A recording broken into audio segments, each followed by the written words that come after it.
Finally, the applications of phosphorimetry could be seen like this.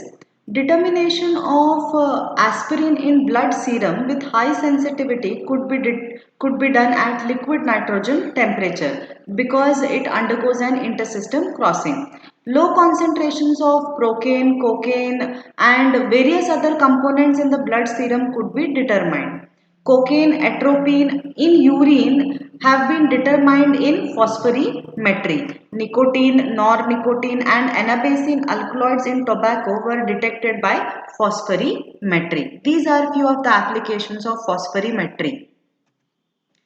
Let us compare fluorimetry and phosphorimetry.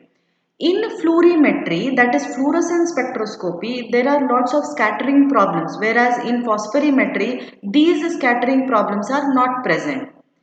Quantum efficiency of phosphorimetry, that is phosphorescence phenomena, is much greater than that of fluorescence because phosphorescence is carried out at liquid nitrogen temperature, whereas fluorescence is generally carried out at room temperature.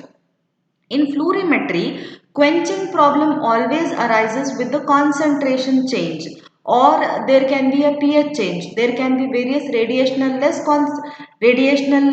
phenomena, whereas quenching never poses a problem in phosphorimetry. So when we compare fluorimetry and phosphorimetry has an upper hand. Now, can we not compare fluorimetry, phosphorimetry with absorption spectra? Definitely it can be done. That is, now the comparison is between the absorption spectrophotometry and emission spectrometry. That is, the sensitivity of luminescence method generally lies between 10 to 100 times greater than the sensitivity of absorptometric method. That means luminescence methods, fluorescence and phosphorescence, have got more sensitivity compared to that of the excitation phenomena or absorption methods.